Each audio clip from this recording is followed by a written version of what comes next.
And what Peter is doing in 2 Peter 3 is giving them lessons about how you keep your legacy from being destroyed, because they didn't know how long their life was going to be. In other words, how do you build a destruction-proof legacy?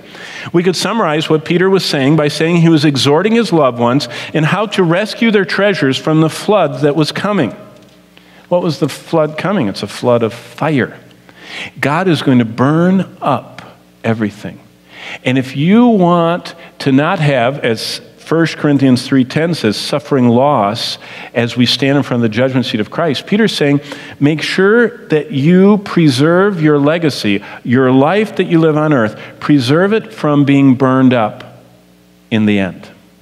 You say, what was he talking about? Well, look back at verse 10 and 11, because what he's saying, and I can summarize the first lesson he gives, to save your legacy.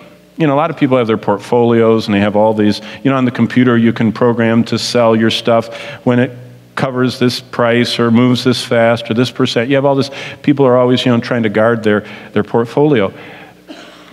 The Lord says you ought to be guarding your life so that when your life is over, what you live for doesn't get erased. It doesn't get thrown in the dumpster.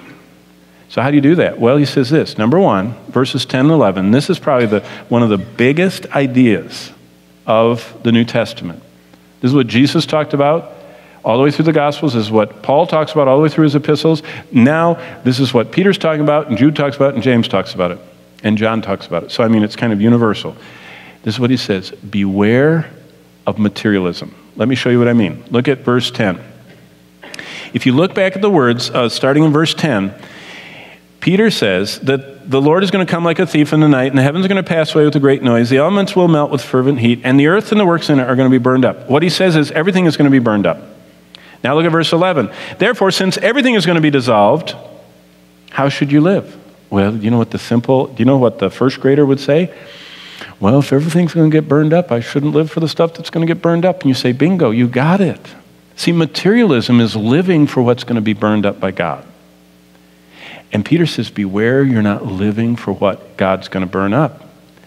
We must not find our joy in what God says we are going to lose in the end. He says, don't live for what's going to be taken away from you.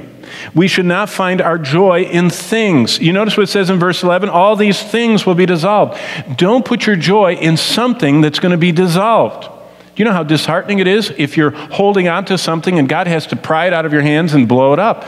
It's like, you shouldn't have that. He's going to dissolve it. We should not have our satisfaction in things. Don't hope in things. That is materialism. Materialism is living for material things. In fact, God describes materialism in his word as covetousness. You ever heard the word covetousness? He calls it greed, and he also calls it possessiveness or selfishness.